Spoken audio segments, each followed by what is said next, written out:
Muy bien, una vez más, que Dios les bendiga a cada uno de ustedes, amados hermanos. Estamos estudiando. La semana pasada comenzamos el estudio de los 4 evangelios, ¿se recuerda? Sí se acuerda, ¿verdad? Estudiamos el evangelio de Mateo, mejor dicho, los personajes. El evangelio de Mateo, San Marcos, que son parte de los evangelios sinópticos, ¿se acuerda? ¿Por qué se llaman sinópticos? Porque los tres, Mateo, Marcos y Lucas, tienen una vista en común, pero también es una vista general. Pero el uno se complementa con el otro, por eso se llama sinópticos, porque los tres son como una sola obra y complementaria. Juan no es sinóptico, o el libro de Juan ya es más panorámico y él nos muestra otro tipo de acontecimiento. Hablamos del personaje de Mateo, ¿verdad? Dijimos que Mateo es el apóstol de la enseñanza sistemática y de que enseñó o trazó sistemáticamente el mensaje que quería dar al pueblo. Primero, que su libro fue escrito para los judíos, por lo tanto él quería resaltar que Jesús venía, era el Mesías prometido. Y en su genealogía pone que él es hijo de David y llega hasta Abraham, porque es un libro dedicado para los judíos cristianos. Hablamos también de que Marcos, si bien es cierto, nos impresionó muchísimo su testimonio, el libro de Marcos es un libro más de relato de las obras que el Señor hizo, pero nos impresiona mucho más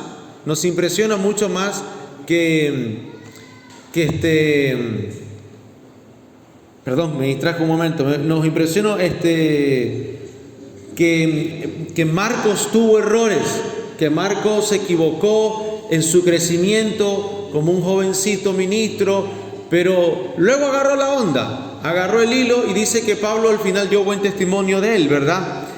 Y muy interesante. Hoy quiero hablarles de Lucas. Me gustaría que usted escuche bien, porque solo voy a hablar de él y espero con todo mi corazón que Lucas no le parezca aburrido, sino que le parezca interesante. ¿Sabe que Lucas dice que es de profesión médico? ¿Usted sabía que los pastores, cuando ven a una persona, observan lo mejor que pueda tener esa persona? Los abogados tienen la virtud de ver lo malo en las personas. O sea, algo malo tiene que tener. Siempre son sospechosos. Pero los médicos no observan ni lo bueno ni lo malo, sino que los médicos observan lo que es. Por eso saben hacer diagnósticos. Para un médico, su percepción de una persona es como es. Y por eso este personaje nos llama muchísimo la atención, porque viene a plasmar su concepción de Cristo, no demasiado elevada ni demasiado inferior, sino desde la óptica de un médico. Y sabemos que Lucas no es un discípulo que caminó con Jesús, sino alguien que fue un discípulo de Pablo, y de todo lo que llegó a aprender, recopiló la información y escribió 2 grandes obras: Lucas, el Evangelio, y el libro de los Hechos. Si usted va a Lucas capítulo 19, versículo 10, Lucas capítulo 19, versículo 10,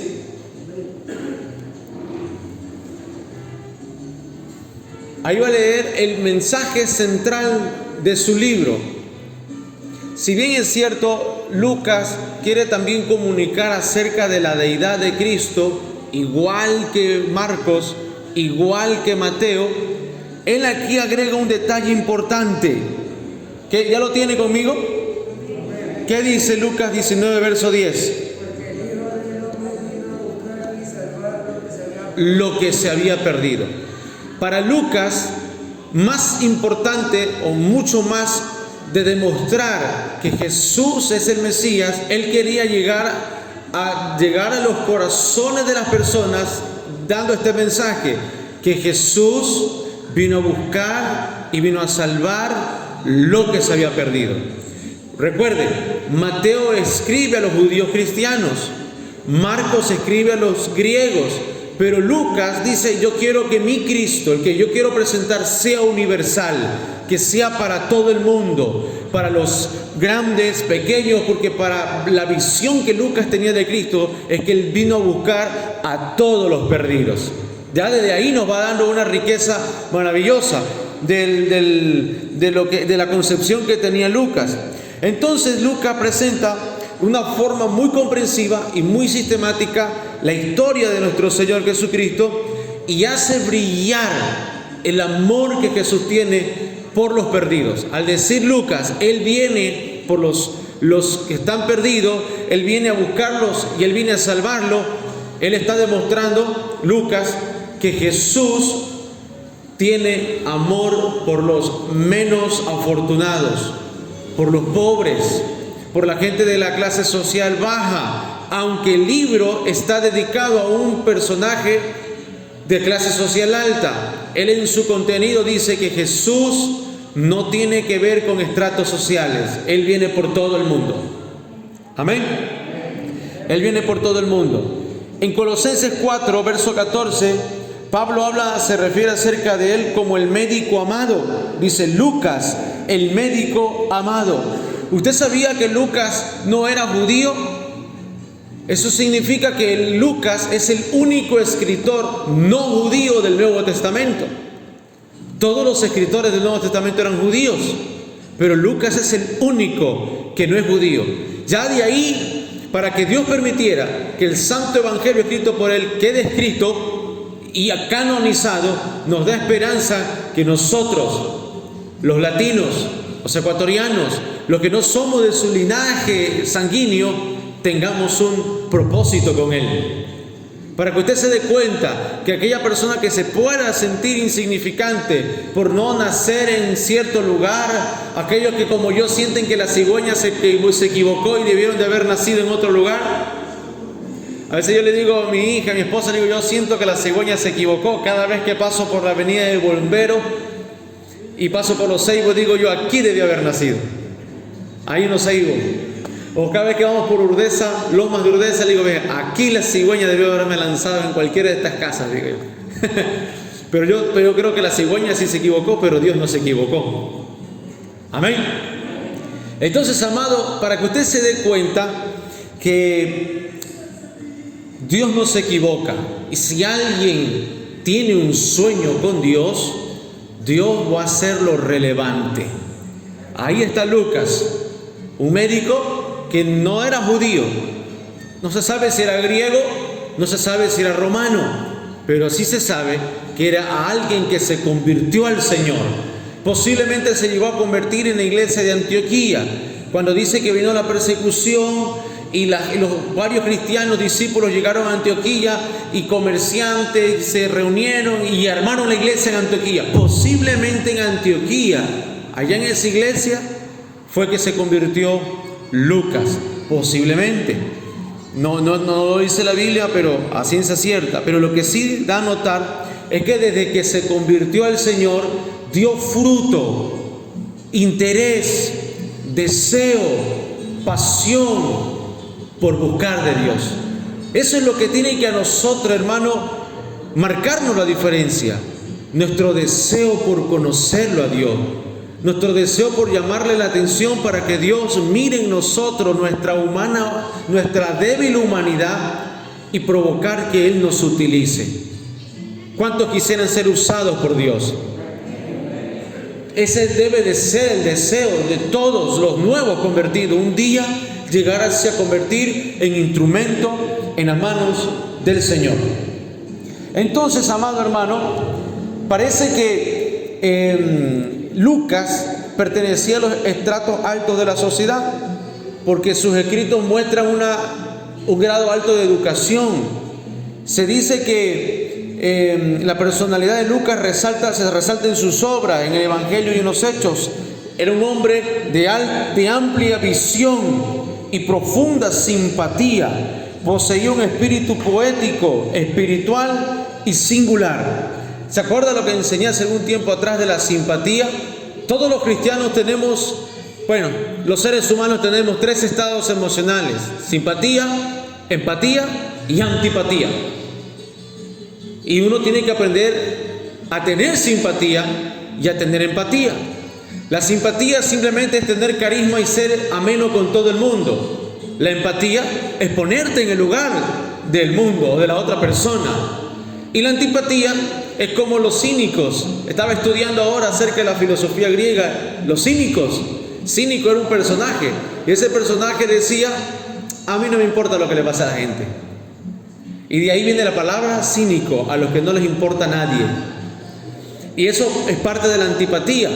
Nosotros como cristianos debemos de ser antipáticos solo con el pecado y con las prácticas que nos separan del Señor, pero no ser antipático ante la necesidad que un hermano tenga de uno. Entonces parece que Lucas era simpático. Como médico de vocación tenía ese valor humanístico. Hoy hay médicos que ya no son muy humanistas, pero te digo de primera línea, mi papá no cobraba por atender a la gente como médico. Era muy humanista. Mi papá llegó a decir que él no quería que ninguno de sus hijos estudie medicina. ¿Por qué? Porque dicen que él decía que los médicos son pobres y no tienen plata. Pero bueno, yo tengo otros familiares que son médicos que sí tienen plata. Pero mi papá nunca quiso tener, a él siempre le ofendía la riqueza. Él decía que Cristo, él quería ser como Cristo, pero como el Cristo socialista, comunista, decía él, mi papá. Y siempre que daba su discurso político, siempre lo metía al Señor, pero desde el punto de vista socialista. Y es muy bueno, porque a mi papá no le gustaba el dinero, le gustaba dar.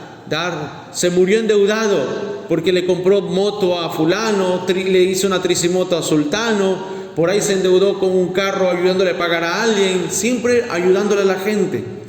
Los carros de mi papá se dañaban rápido porque él los usaba como ambulancia. Y fulano está herido, se los llevaba al hospital. Nunca cobraba. Pero ese es el humanismo que debería de tener el médico. Lucas lo tenía, ¿verdad? Y eso nos enseña un gran valor. Sigamos la historia.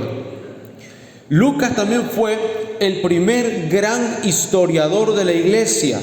Indagó cuidadosamente los hechos que quería narrar. Escúcheme esto. Indagó cuidadosamente lo que él quería narrar. Si Mateo nos enseña la enseñanza sistemática, Marcos nos enseña el valor del proceso como persona, Lucas nos enseña el respeto que le tenemos que tener a lo que vamos a compartir. Si vamos a predicar algo, más nos vale estudiar bien para saber bien con base y fundamento lo que vamos a enseñar, lo que vamos a hablar. Si vamos a aconsejar a alguien, más nos vale estar preparados para dar un buen consejo, porque Lucas dice que se preparó e indagó. Vaya conmigo, capítulo 1, versículo 1 del libro de Lucas. Por cuanto muchos han tratado de compilar una historia de todas las cosas que entre nosotros son muy ciertas, tal como nos las ha transmitido los que desde el principio fueron testigos oculares y ministros de la palabra, también a mí me ha parecido conveniente, después de haber investigado todo con diligencia desde el principio, escribírtelas ordenadamente, oh excelentísimo Teófilo, para que sepas la verdad precisa acerca de las cosas que te han sido enseñadas. Note el trabajo informativo que tiene aquí Lucas. Todos los que quieren ser predicadores de la palabra deberían de estudiar la palabra, porque van a compartir un mensaje que aquí no entra el juego de, no, yo me paro y digo lo que el Espíritu me diga. Claro, el Espíritu te va a guiar si te preparaste o si te agarraron de sorpresa.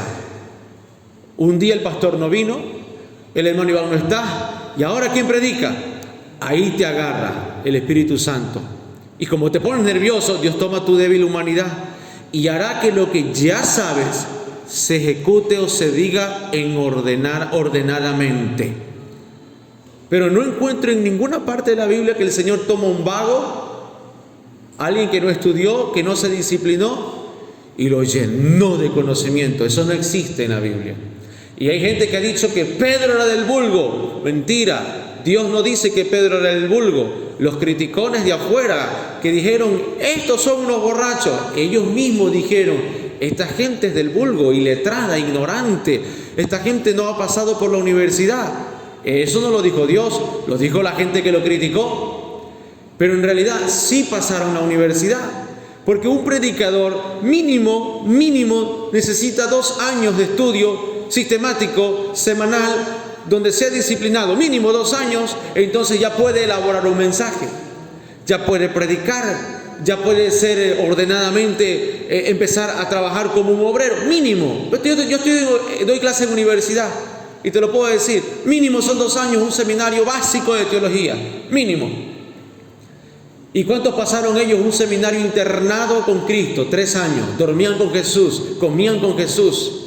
Ahí no tenían clases un día a la semana, ahí ellos tenían clases todos los días. Jesús se levantaba en la madrugada y ahí ellos iban atrás del maestro a ver cómo aprendían a orar. Ellos tenían la información del cielo de primera mano, de la boca de Jesús. Imagínense, amado hermano, una cosa como esa. Si nosotros dice que Pablo aprendió del gran Gamaliel, ¿y quién fue Pablo? Un doctor en la ley, dice. Imagínense, Pedro aprendió del gran maestro Jesucristo. Entonces se justifica que su primer discurso y su primer sermón sea homiléticamente bien trazado. Porque hay gente que dice que porque fue lleno del Espíritu fue homiléticamente bien trazado. Falso. Él ya sabía, Jesús le enseñó cómo hacer, qué no hacer. Entonces, amado, Lucas nos enseña eso, a ser investigativo, a ser preguntón. Si hay algo que le molesta, no le molesta, sino que si causa mucha incomodidad, es ser yo preguntón. Cuando estoy con el apóstol Dioniso, le pregunto por todo. Le digo, ¿y por qué usan velo las hermanas? Le digo. Y debato con él. Le dice la Biblia, sí, pero no entiendo. ¿Y por qué esto? ¿Y por qué lo otro? Y me gusta preguntar. Entonces, amado, el que quiere ser predicador, comunicador, tiene que gustarle la instrucción, tiene que gustarle el estudio, la investigación, la pregunta, la respuesta. No sé si me va a entender. ¿Amén? Entonces, yo no lo digo. Lucas es un ejemplo. Dice que Lucas compiló, comenzó a buscar a los testigos oculares. ¿Cómo puede él escribir del nacimiento de Jesús? Fue a buscar a su mamá, a María. Él es el que relata cómo ocurrió el proceso. María le dice, un día se me perdió Jesús. No te creo. Sí, ¿cuántos años tenía? 12 años tenía. Lucas es el único que relata cuando se perdió a los 12 años. No te creo, de verdad, sí. ¿Y qué más pasó? Yo te cuento, dice Lucas, amado ministro, dice, yo tenía una prima. Y esa prima quedó embarazada siendo viejita, de verdad, y todo lo escribía. Y Lucas escribe la historia de Elizabeth y la historia de Zacarías. ¿Cómo se enteró la gente lo que ocurrió dentro del templo cuando Zacarías se quedó mudo? El diálogo entre el ángel y Zacarías. Sí, para el tiempo de Lucas ya Zacarías estaba muerto. Y que si yo sepa, Juan el Bautista nunca dio testimonio de sus padres. Hizo un buen trabajo investigativo. Acuérdense, cuando ustedes estuvieron en el colegio, ¿no le mandaron a hacer monografías? ¿Verdad?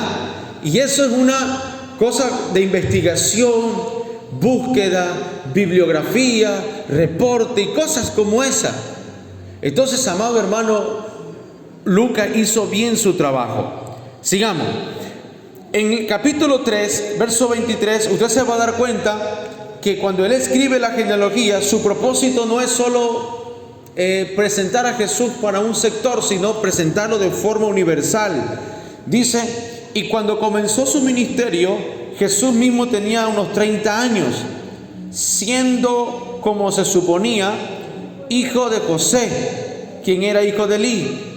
Y el versículo 38 dice, vaya al versículo 38, comienza diciendo que era hijo de José, supuestamente dice, el marido de María.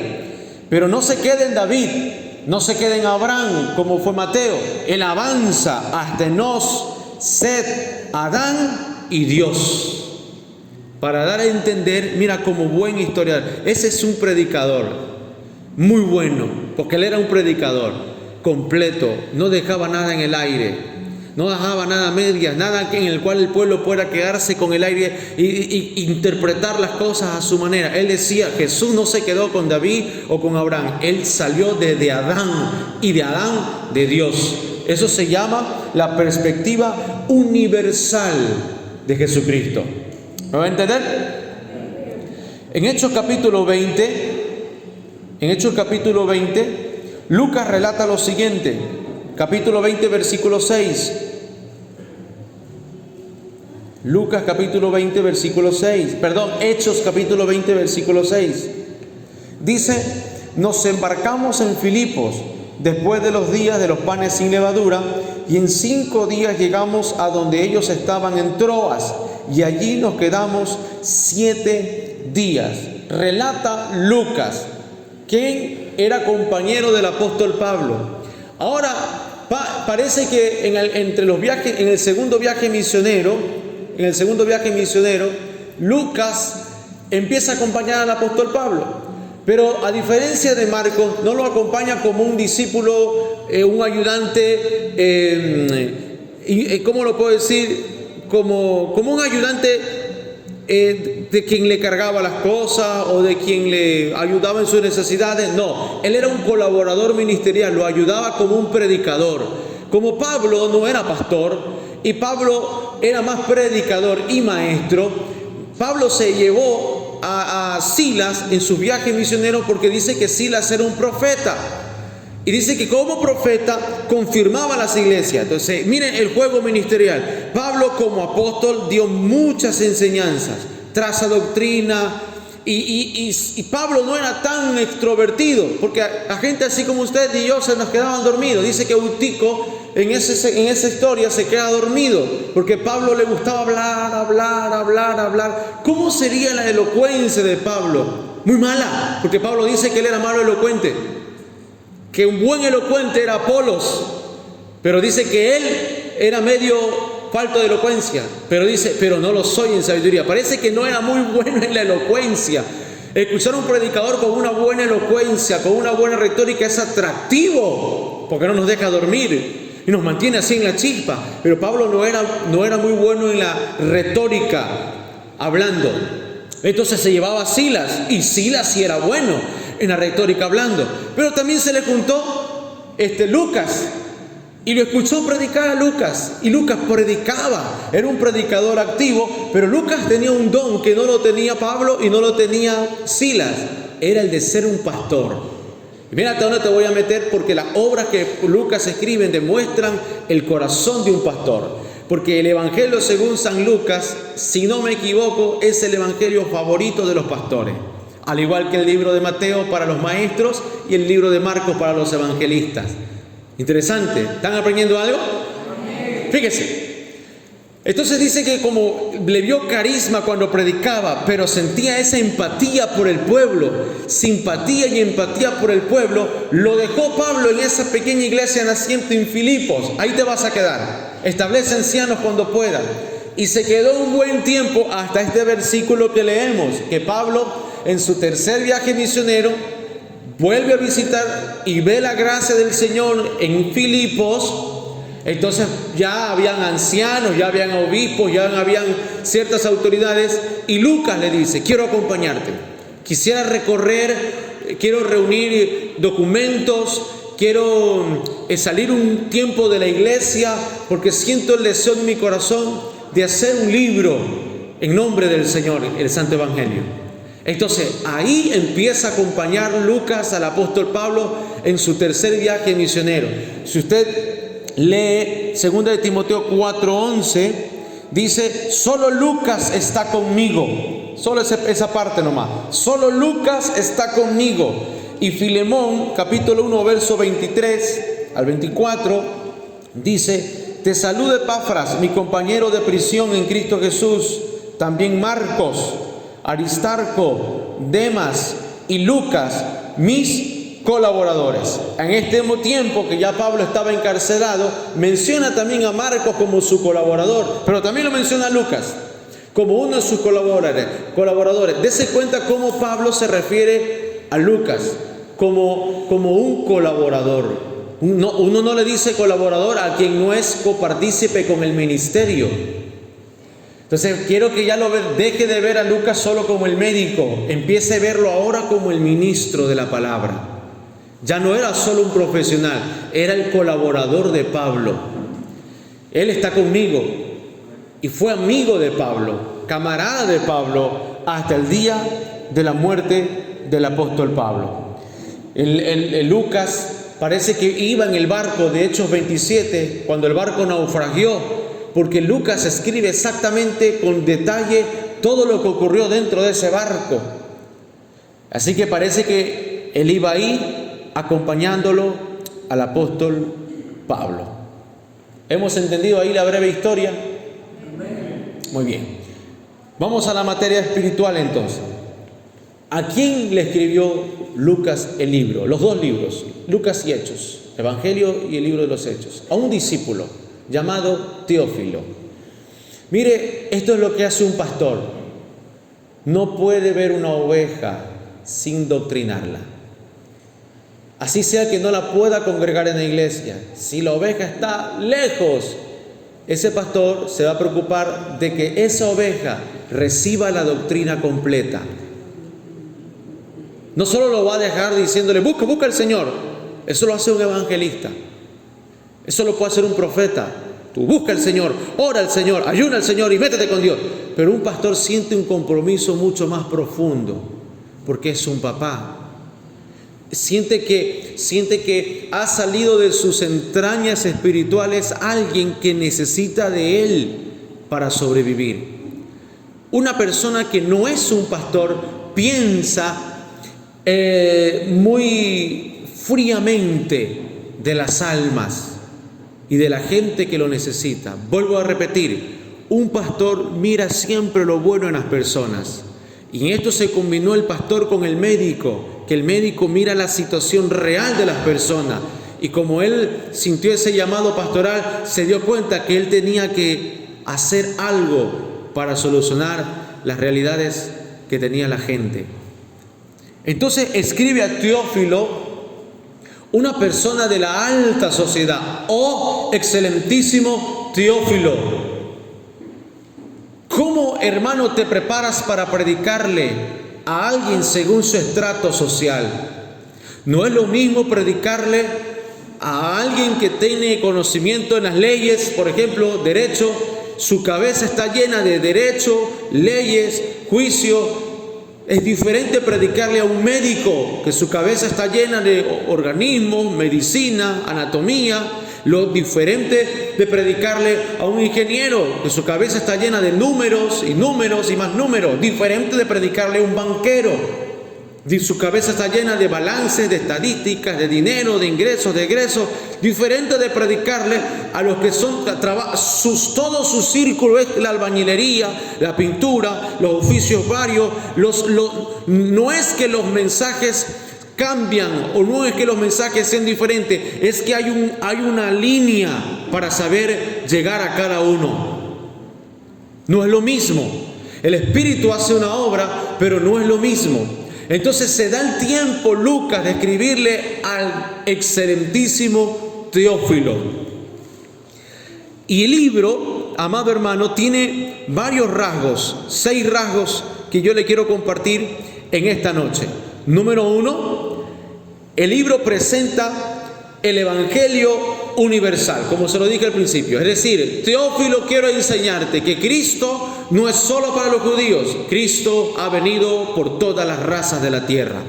Cristo ha venido por los hombres, las mujeres, los niños, los grandes, los pequeños, los de las clases sociales altas y los de las clases sociales bajas. Quiero decirte que Cristo no tiene límite ni frontera. ¿Por qué le dice eso, amado? Porque muchas veces existe el prejuicio. Escúchame la palabra, prejuicio. La gente que no tiene prejuicio del que sí tiene. Y el que no tiene dice, ellos que tienen deberían de dar más. Y los que tienen sienten indiferencia por los que no tienen. ¿Lo van a entender? Entonces tiene que establecer la marca que Cristo no hace diferencia social. Si hay un rico que lo quiere buscar al Señor, Dios se le va a revelar. Y si hay un pobre que lo va a buscar al Señor, Dios se le va a revelar. Porque el Señor no está ofendido con los ricos, no está ofendido con los negros, ni con los blancos, ni con los chinos, ni con los amarillos, ni con los rojos, ni los colorados. De Él venimos todos. Amén. Entonces lo primero que le dice a Teófilo es que Cristo no hace acepción de persona, no hace distinción de raza. Así que este es el primer punto universal. Y esto es lo que enseña un pastor, a que nos aprendamos a amar los unos a los otros, ¿verdad? Yo estaba en un país X, iba en el mall, me sacaron a pasear en un mall, y en el mall un señor venía comprando, pero el señor era un negrito, un negro. ¿Y sabes quién venía conmigo? Algunas personas cristianas, y me dijeron: Iván, diga, ¿ya viste? ¿Qué cosa? Me dice: mira, dice, un negro en el mall, dice. Y yo lo volteo y le digo: ¿y cuál es el problema? No, es que aquí tiene que ser haitiano, tiene que ser ¿qué? Le digo, ecuatoriano. No, Iván, no quise decir, no, pero yo le digo, ustedes se sorprenden porque venga una persona así. Le digo, en mi país eso es normal, le dije yo. ¿De verdad? Sí, le dije yo. En mi país, no, aquí por lo menos en Ecuador, nosotros no nos estamos fijando solo en nuestros acentos, pero no en nuestro color de piel. ¿Habrá alguien puro, raza pura aquí? No, si todos somos mestizos, mezclados, cholos, mulatos. ¿Sí o no? Ahí escuché por ahí el que me dijo: cholo será usted. A mucha honra. Mulato no lo soy, pero lo que yo sí sé es que soy más mezclado que un dálmata. ¿Se ha visto un dálmata? Cartas pintas negras, pues somos más mezclados. Yo vengo de una línea europea por parte de mi papá y vengo de una línea amazónica por parte de mi mamá. Así que yo estoy remezclado. Amado hermano, pero ¿qué dice Lucas? El Evangelio universal. Cristo vino a buscar y a salvar lo que se había perdido. No importa quién sea. No importa quién sea. Número 2, es el Evangelio de la oración y la alabanza. Enfatizó la escena del templo a la hora del incienso, cuando se solía orar y alabar a Dios en el tiempo de Zacarías. Lucas lo enfatiza. Enfatiza la alabanza de los ángeles al nacer Jesús. Esta palabra, alabando a Dios, aparece más veces en Lucas que en todo el Antiguo Testamento. O sea, Lucas tiene un enfoque fuerte en la alabanza. Yo le pregunto, ¿qué pastor no le gusta que haya alabanza en su iglesia? Por eso le digo, es un libro que nos va a enseñar muchísimo el corazón de un pastor y el por qué hace lo que hace un pastor dentro de la iglesia. Para que yo lo dejara registrado es porque es correcto, le da mucho énfasis a la alabanza, lo resalta. Y es más, él marca 3 puntos culminantes como clímax, como partes más altas que tiene la alabanza. Número 1, el cántico de María. Número 2, el cántico profético de Zacarías. Y número 3, el cántico espontáneo de Simeón cuando ve a Jesús. Eso es alabanza. Son 3 grados de magnitudes extraordinarias.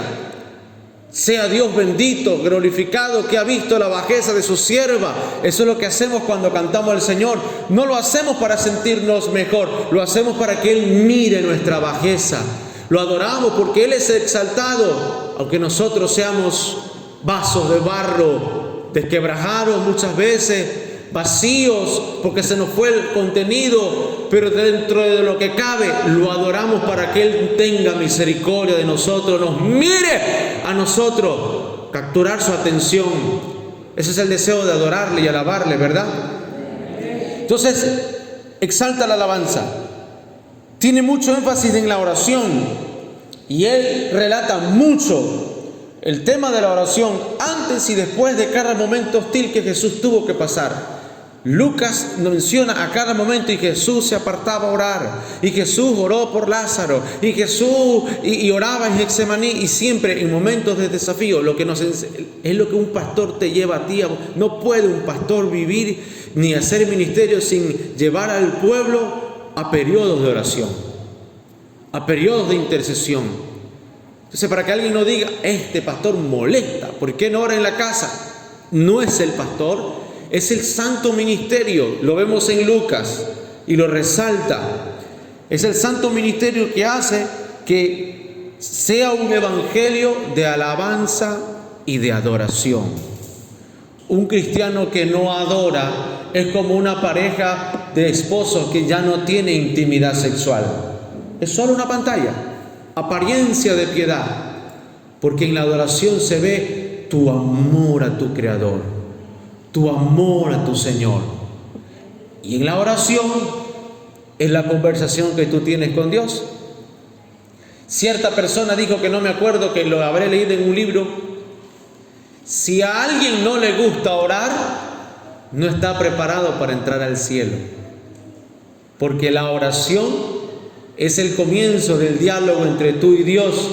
Si no aprendiste a orar en la tierra, ¿cómo aprenderás a hablar con Dios arriba en el cielo? ¿Cómo te sabrás expresar con Él allá arriba? Aquella persona que no le gusta orar aquí no está preparado para entrar en el cielo. Se lo digo con todo el amor. ¿O prefiere que le diga esto? Así, enérgico. El que no ora no entra al cielo. Así quiere que le diga, para que me crea. Es enseñanza. El que no le gusta orar, el que no le gusta conversar con Dios, no está preparado para entrar al cielo, porque no lo quiere a Él. ¿Para qué va a entrar al cielo? ¿O usted cree en un paraíso como el que promete Mahoma, que dice, no, es que si te portas bien, arriba hay 12 vírgenes para todos los que mueran creyendo así? ¿Ustedes piensan que allá vamos a encontrar los apetitos y deseos de nuestra carne? No. O como lo profetizaba, lo decía el Buda antes de morir. Y decía el Buda, decía, yo creo en la eternidad, dice, cuando muramos y partamos de esta tierra iremos a un paraíso, dice, y vamos a cazar patos, y vamos a cazar venados, y vamos a vivir de la naturaleza espiritual, decía. Una forma de pensar después de la muerte muy placentera. Pero ¿qué dijo Jesús nuestro Señor? El rico y el Lázaro. El Lázaro que sufrió en la tierra, arriba lo recibieron en gloria. Pero el rico que disfrutó en la tierra, que no tiene nada que ver el disfrutar en la tierra, pero vivir solo para los apetitos de la carne, hay un juicio eterno, hermano amado. O sea, nos guste o no nos guste, el que no vive conforme a la palabra está destinado a un juicio eterno. Y si usted me dice, a mí no me pasa nada, me preocuparía más todavía, porque yo prefiero que el Señor me corrija ahorita en vida. Si tu ojo te es ocasión de caer, quítatelo. Si tu mano te es ocasión de caer, quítatela. Si tu pie te es ocasión de caer, quítala. ¿Qué está hablando de qué está diciendo? Está diciendo de estrangulamiento, está diciendo de mutilaciones, no, está diciendo de correcciones en vida. Prefiero que Dios me haga llorar aquí en vida, en mi carne, a que el Señor me diga, vive como quieras. Yo no voy a imponerme en tu estilo de vida. Y dice Pablo en Romanos capítulo 1, acumulando ira para el día de la ira. ¿Y sabe cuándo es el día de la ira? Después de este mundo, cuando uno muera. Amén. Entonces, amado hermano, es el evangelio de la oración y la alabanza. Quien no le guste orar, diga conmigo, quien no le guste orar, no está listo para entrar al cielo. Bien, tercer punto, es el evangelio de los pobres, de los desdichados y de los socialmente menospreciados. Aquí tú encuentras la parábola del rico y Lázaro. Lázaro, desdichado, despreciado, enfermo, y lo menciona, que fue recibido arriba en gloria. Recibió consolación. Es el evangelio de la gente que no tiene esperanza. Hay gente que encontrará mucha abundancia aquí en la tierra, pero hay gente que no la va a encontrar. Hay gente que le tocará pasar su vida por medio de procesos. Y no significa que Dios se ha olvidado de ellos. No, simplemente es lo que te tocó. Todos vivimos por la misericordia de Dios. Y dice, el evangelio es para ellos también. Para los que nunca pudieron prepararse académicamente. Para los que preparándose no pudieron alcanzar un trabajo o un estrato social diferente. Igual, Dios sigue siendo tu Padre Celestial. Él tiene un plan contigo. Imagínense Lázaro, que en la tierra dice, pasó la penuria, pero por su bondad, no le encontraron ni una sola falta. De tal manera que cuando dice que murió, el cielo dijo, manden guardaespaldas. 2 ángeles dice que vinieron, 2 fortachones. Usted quisiera, yo quiero eso. Yo no quiero quedarme flotando por aquí y penando. Y que tengan que llamar al pastor o al sacerdote porque el hermano Iván se quedó penando. Yo no quisiera eso. Si me toca partir, yo quisiera que Dios conozca el día y la hora y mande a sus ángeles. Y diga, tráemelo acá. Directito, que no pase por ningún punto intermedio, que no me pase por purgatorio, sé que existe esa vaina, que no pase directo a mi presencia. Ahora, a Lázaro lo recibió Abraham. Pero dice Pablo que a nosotros nos va a recibir Jesús, Cristo. Amén. Y pasar directamente. Tiene que Lázaro haberse muerto, pero con todas las deudas pagadas, sin deberle nada a nadie. Ni el amor, dice el apóstol Pablo. No debáis a nadie a menos que sea el amor. Débanse el amor los unos a los otros. Pero no es que le niegues el amor, sino que digas, ¿sabes qué? Estoy en deuda contigo. Te tengo que llevar a comer. Estoy en deuda contigo, te voy a comprar un ceviche. Estoy en deuda contigo, bueno, en deuda del amor. ¿Lo van a entender? Lucas le gusta resaltar la misericordia del maestro de los pecadores y socialmente despreciados. Si usted lee Lucas 15, verso 1, dice que todos los recaudadores de impuestos y los pecadores se acercaban a Jesús para oírle. Qué casualidad, ¿no? Enfatiza este punto. No solo decía, Jesús predicaba en las plazas y la multitud lo oía. No, decía específicamente, recaudadores de impuestos, pecadores se acercaban a oírle al Señor. Lucas resalta la historia de la mujer pecadora que ungió sus pies en el capítulo 7, verso 36. ¿Quién es esta que te toca? Ay, si fuera profeta, sabiera que la que le toca es una mujer pecadora. Y Jesús dijo, yo sé que es pecadora. Y yo quiero que siga haciendo lo que está haciendo. Porque yo entré a tu casa y no me lavaste los pies. Esta me los está lavando con esa, a ver, déjame ver. Creo que sí, esa es, ¿verdad? Sí, esta me los está lavando con sus lágrimas. Y dice, yo entré y tú no me diste un beso. Esta no para de besarme los pies. No me secaste los pies, nada. Esta me está secando los pies con sus cabellos. Y se voltea y le dice, mujer, por tus muchos pecados, dice, tú eres salva. Y le pregunta al fariseo que estaba ahí, le dice, el que perdona mucho es porque ama mucho o ama poco. No, es porque ama mucho. Esta por sus muchos pecados demostró amor hacia mí, dice. ¿Y cómo no le puedo perdonar los pecados?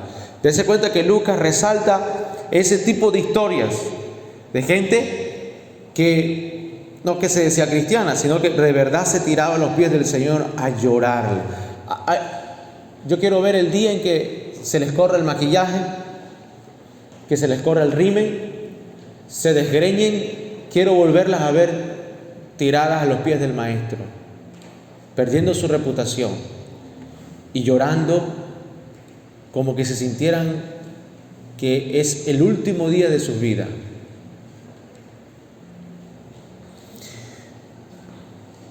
La conversión de Zaqueo, capítulo 19, versículo 1 al 10, también lo relata. ¡Hey, Zaqueo! Hoy es necesario que coma contigo en la casa. El enfoque que le dan los pecadores.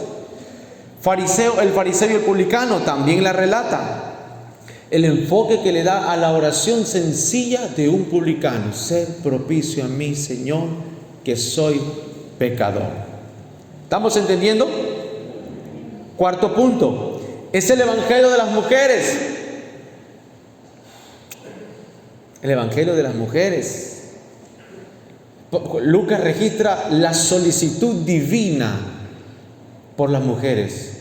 Cuando cuenta la historia de María con detalles, no hay, si hay aquí jovencitas que se sienten que no van a ser usadas por Dios, ahí está María. Claro, yo estoy seguro que no te va a embarazar el Señor, porque ya se cumplió la palabra.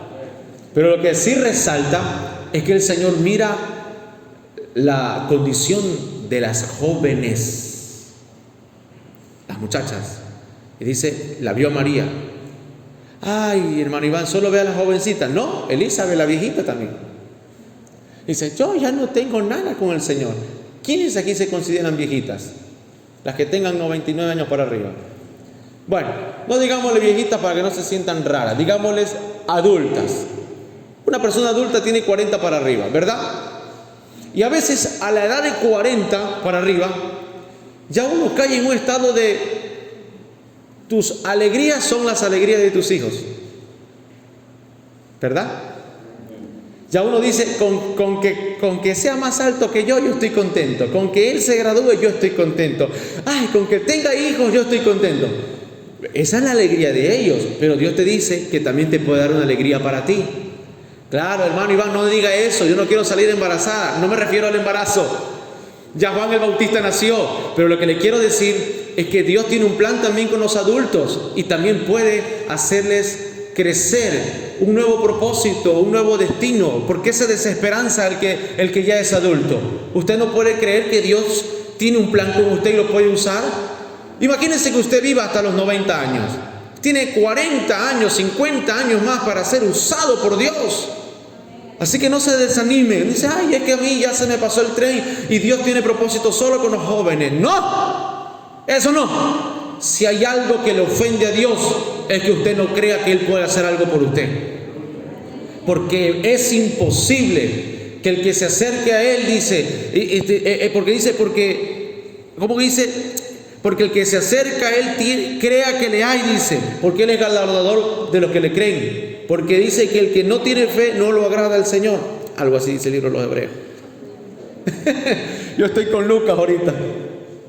Miren, habla acerca de Ana. ¿Quién era Ana? Una más viejita todavía, viuda, que se casó y demoró unos cuantos añitos nomás con él. Tuvo avivamiento unos cuantos añitos nomás. Y dice que muerto el marido, no quiso casarse con nadie, se metió en la iglesia la señora. Dice que sirvió a Dios en ayunos, en oraciones. Pablo las manda a casar, pero la señora determinada dijo, no, para hombre ya yo estoy curtida, suficiente, pobre. ¿Cómo habrá sido ese hombre que esa mujer no quiso volverse a casar? Pero dijo, ya no. Puede ser eso, o puede ser la lealtad, porque hay gente que le tiene mucha lealtad a su marido o a su mujer y dice, yo sigo casada, yo no estoy viuda, mi marido sigue vivo, yo sigo casada y un día me he de reunir con él en la eternidad. Hay gente que piensa así, ¿verdad? Yo pienso así, yo digo, si yo parto con el Señor, yo no voy a dejar a esta señora tranquila. Yo le pido permiso a Dios para jalarle los pies si yo veo algo torcido por ahí. Digo, yo me aparezco y los espanto. No, son bromas que yo digo, a saber si Dios me lo permite, o a saber si llegando allá quiero volver. No sabremos, porque el entendimiento es completo allá. Aquí conocemos en parte, dice, en parte conocemos y en parte profetizamos, pero cuando venga lo perfecto, cuando salgamos de este cuerpo imperfecto y entremos a su presencia, y entenderemos. Ahí diremos, Señor, yo a la tierra no vuelvo. Es más, mándalos para acá más rápido. Es así, porque allá viene lo perfecto. Allá no hay tristeza. Allá la gente no va a llorar. Aquí lloramos, porque no comprendemos plenamente todas las cosas. Pero bueno, ahí está Ana, sirviendo en ayuno, en oración, en el templo. Amado hermano, está Marta y María. Dos mujeres a las cuales, si bien a la una la reprendió y a la otra la elogió, ahí está el Señor interactuando con ellas. Hermanas, no se sienta desanimada. Dios tiene un propósito con usted. Pero alíñese. Le estoy mostrando virtudes en las mujeres. Si hay algo que usted tiene que aprender a tener, es virtud y volverse virtuosa. Amén. Está la viuda de Naín. Lucas relata la tristeza de la viuda de Naín y le hace el milagro del Señor resucitándole a su hijo. Y está María Magdalena, la que fue liberada de los espíritus y a quien se le manifiesta a ella para que dé a conocer la resurrección del Señor. Les nombré un montón de mujeres aquí. 5. Es el evangelio que se interesa por los niños. Lucas es el único que da detalles de la historia de Juan el Bautista cuando es un niño y de Jesús cuando nace y cuando es un adolescente. Hasta este momento, eso no es un pastor, este señor, que no solo se está preocupando del ministerio de la predicación, sino que está preocupándose de la eclesiología. Quiero un ministerio de oración, de ayuno y de alabanza. Y ahora la gente le dice a las personas: quiero que ustedes aprendan a amarse y respetarse, no importando siempre a un rico o un pobre. No, aquí todos somos iguales. Y luego enseña a darle el valor a las mujeres. ¡Hey, hermanas! Tienen propósito, tienen destino. Eso es un pastor. Y luego los niños. Y dice: vamos a hacer una escuela de niños, vamos a la escuela dominical, vamos a la institución de los niños, vamos a preocuparnos, vamos a presentar a los niños. ¿Acaso somos los profetas los que presentamos a los niños? ¿Acaso son los evangelistas los que presentan a los niños? ¿Quién es el que llama a los niños para que los presenten al Señor? El preocupado de una orden de registro. ¿Quién es? Es un pastor. Son detalles que a nosotros se nos pasan, pero a ellos no se les pasa. Termino. Es el evangelio que a menudo hace referencia al Espíritu Santo. Inicia haciendo mención que Juan será lleno del Espíritu Santo desde su nacimiento. Zacarías, María, Elizabeth y Simeón hablaron llenos del Espíritu Santo. Jesús fue engendrado por el Espíritu Santo, ungido por el Espíritu Santo, impulsado al desierto por el Espíritu Santo. Todo el ministerio que Jesús realizó lo hizo por el Espíritu Santo. No es mi resumen, es lo que Él registra en su libro, lo que quiere dar a entender en su libro. La importancia del Espíritu Santo. Y en el verso 49 del capítulo 24, léalo conmigo, capítulo 24, el verso 49 del libro de Lucas, termina diciendo esto: y aquí yo enviaré sobre vosotros la promesa de mi Padre, pero vosotros permaneced en la ciudad hasta que seáis investidos con poder de lo alto. Es decir, que en la importancia del Espíritu no solo lo dejó para ellos, sino que también dijo: es para ustedes, es para los que han creído en su nombre. Y como se lo declara a Teófilo, le dice: también es para ti, Teófilo. Y como hoy yo lo enseño a usted, es para usted también. Es para usted también la bendición del Espíritu Santo. Entonces, entendiendo nosotros este libro y a todo este esquema, podemos ver al pastor Lucas preocupado para que la gente ore, preocupado porque la gente adore, preocupado por las mujeres, preocupado por los niños, preocupado porque tengamos todos un concepto claro de quién es Jesús, que no es discriminador. Finalmente, preocupado por tener una comunión con el Espíritu Santo, porque aquí nos vemos, pero afuera eres guiado por el Espíritu Santo. Afuera tú contristas al Espíritu o lo mantienes activo, vivo, contento, porque Él es una persona que vive con nosotros, que camina con nosotros. Y ese es el mensaje del pastor Lucas. La semana que viene vamos a enseñar acerca de Juan también, que nos va a ilustrar otro panorama maravilloso. Pero hasta ahorita, ¿aprendimos algo de Lucas?